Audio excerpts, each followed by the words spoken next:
Is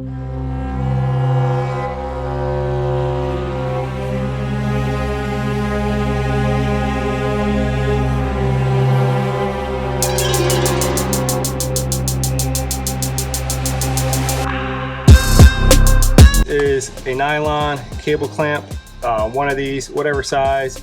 I just got this at Harbor Freight. Just got a bunch of these. I haven't even opened this one, but you can see it's one of these, basically one of these sizes. Oh wait, it says right here, it's 1 1/4. So there's 14 1 1/4 from Harbor Freight, 14 1 1/4 from Harbor Freight. And then I just got a cap nut right here, and I got a little tiny nut that goes, or a bolt that goes with it, screw, and that's it. Stainless steel though. And then that just kind of keeps this nice and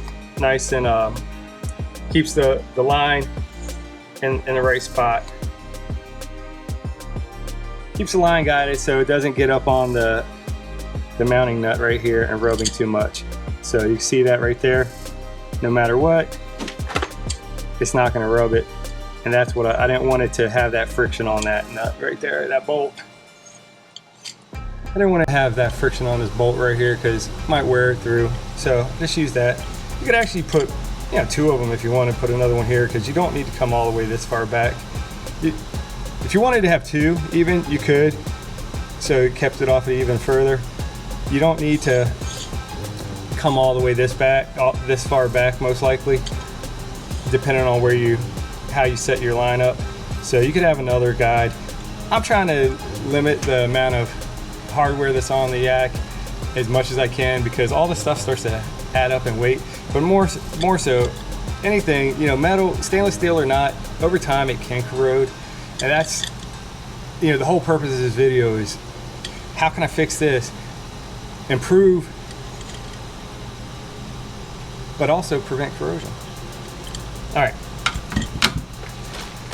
that's version 1. I will show you how I mount this to the Kayak. So basically you have this set up just like this. You have it like that on the front, and then on the back you have the same thing.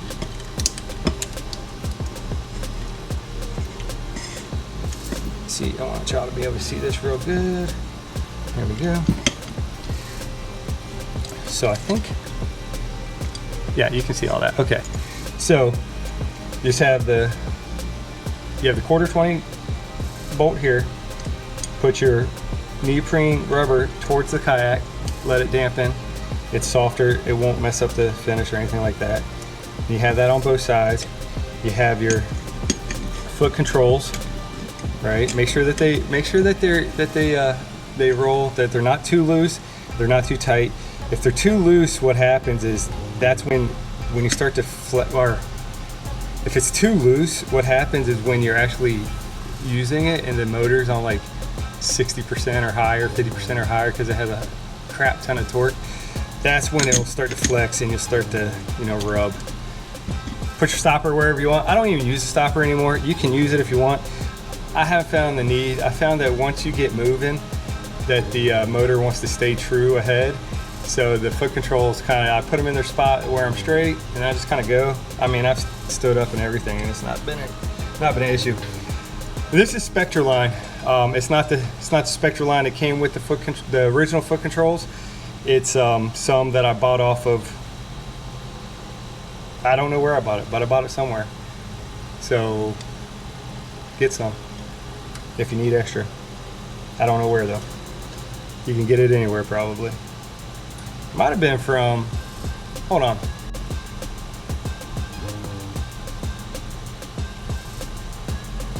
I don't know, I can't remember. So, all right, I mentioned before about these. We don't need that. I showed you the thin. So, oh yeah, so these ones aren't the thin ones, but these ones are the ones that came with the gantry plate, and you'll notice that they're actually smaller diameter and everything. So these ones are almost the same thickness, just a little bit extra than these. But if we looked at those bigger ones, I forget where it's at. Let's see, here it is. No, that's not it. Hold on. Oh, here we go. Here's the big one. You see how much further this sticks out. So you got to make sure you get the thin profile when you go to the stainless steel. Otherwise, if you don't get that thin profile, you're going to scratch up the edge of your kayak. All right, version 1, pretty good. Even with the stainless steel replaced, you know, like I did here, there's some things I still don't like about it. And I'm going to show you what I'm doing to fix it.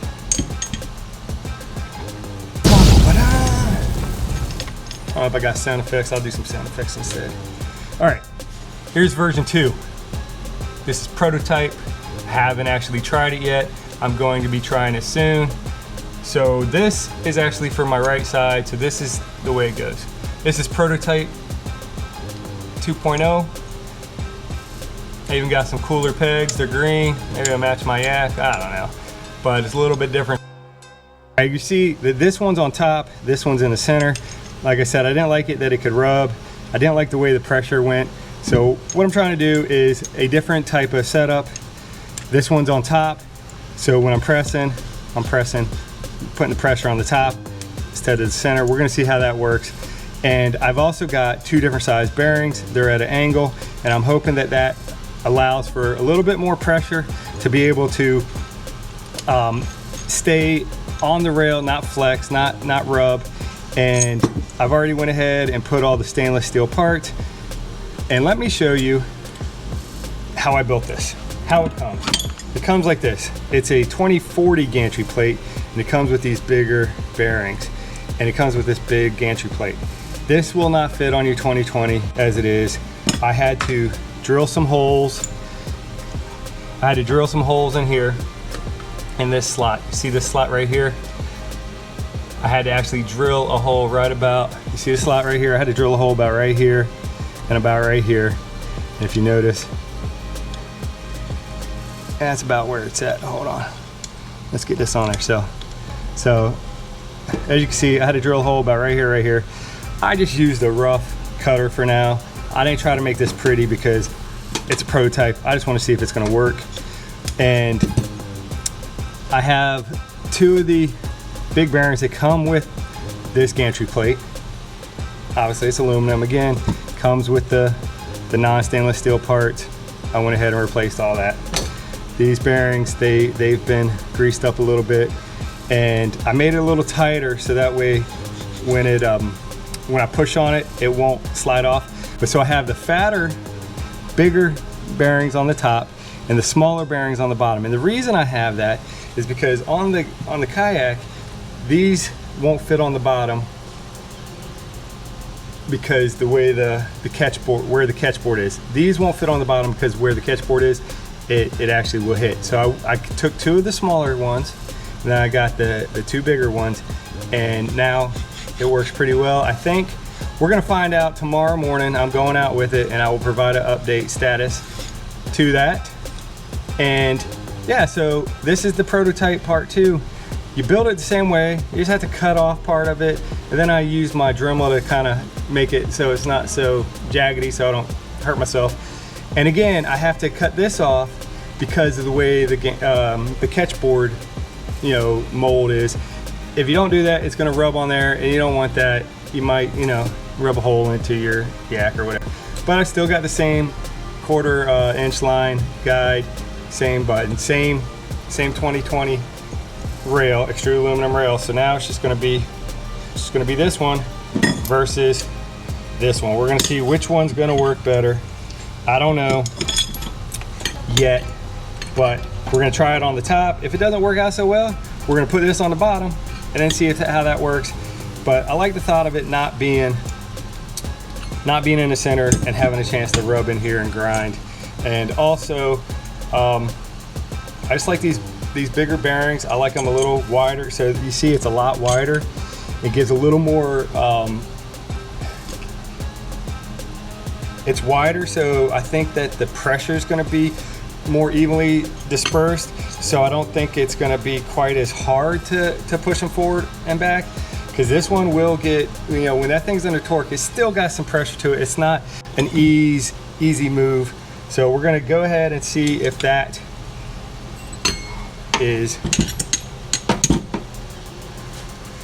if that's a solution.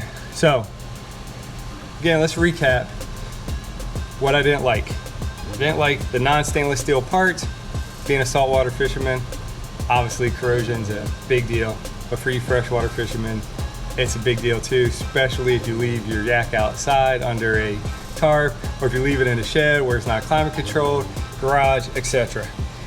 The second thing I didn't like that this was so small, that it felt like there's a lot of pressure, a lot of flexing, and it just wasn't always easy to steer, especially if any of this came loose. If these bearings came loose at all and that wasn't super flush, it would start to flex and grind into the rail, and sometimes I did actually have that happen, so sometimes it was hard to steer.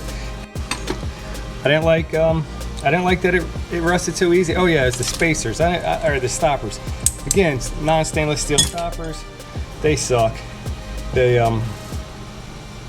just rust out too fast. I mean, maybe you guys up north, or maybe you inland guys, the ones that aren't in, maybe you freshwater guys don't have the issue. Let me know in the comments below if you guys use these ratcheting type bolts, and if you have any corrosion issues, and how long were you using it before you had them. Again, on both sides we're going to use the nylon and the neoprene. We're going to use these to guide our lines. You can see that in the other video I mentioned before. Yeah, I mean, I think that's the gist of it. Let's go over to the yak and put it on and see what it looks like. That's why I have to cut this down, and also you see this whole ledge. It's why the bigger bearings can't go here. But as you can see, it's pretty good. All right, that's that side. Now we'll do the other side the same way.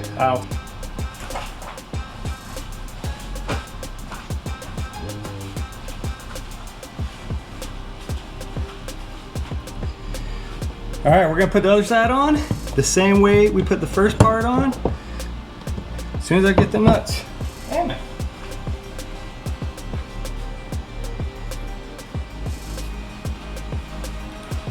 Like I said, I did put some white lithium on this at some point. I'm not gonna worry about putting any extra on. You see, this one stayed in place when I took it off last time, so it's trying to help us out, make this go a little faster.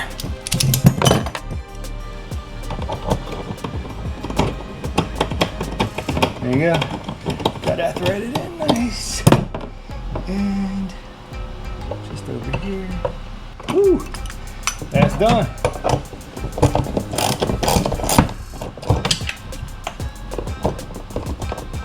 Don't want to get too tight because you don't want to strip anything. And you can see, depending on how you drill your hole, it may stick out a little bit further, may not, but still gonna stop it.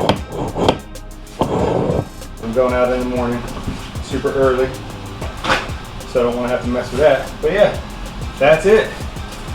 And then again, this is the line. So let me know what you guys think about the prototype 2.0. Do you think it's gonna work? Do you think it's gonna be a bust?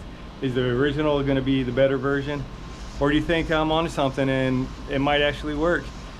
I'm gonna let y'all know tomorrow, but would you rather see me turn this in a bucket into a live well, a kayak live well, or would you rather have me do a full walkthrough of the kayak? I'm a sweaty mess. It's hotter than hell down here in Florida. Hopefully you guys are watching for the kayak and the fishing and not how sexy I look. But it is pretty sexy though, so. Tight lines, everybody. Finger guns? What the hell? Tight lines, everybody. Get out there, fish all day. I wanted to comment on my prototype 2.0.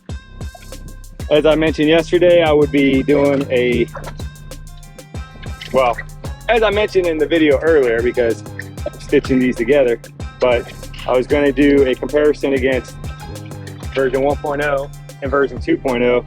And I have to say, I don't know if it's a fair comparison yet, because these bearings did have a little bit of corrosion on them, but this side, it is way better. The amount of force is a lot less to push it. It just feels like the balance of you know, where the pressure points are, where the torque is being applied. It feels like it's more spread out. I think being a little bit wider and a little bit longer, and having the cycle peg on the top instead of in the center, I think it just feels a lot better. So I think I'm gonna give it one more trip, let this one get, you know, a little worn more than it is right now, because this one, like I said, had a little bit of corrosion from previous trips, and this one obviously only had the bottom ones had a little bit of corrosion, but the top ones were brand new. And again, you know, this is all stainless steel on this side, this is not, but the bearings aren't stainless. So I just think it has to do with you know, spreading out the pressure points and the torque, and how it's just like being applied when you push it forward. You can even see it. See that right there? How when I push it, see that? It's flexing it's even flexing the wall. I don't like that. I mean, that one is, I don't know, I feel like this right side's way better. I'm going with the right side. I'm calling it now, guys.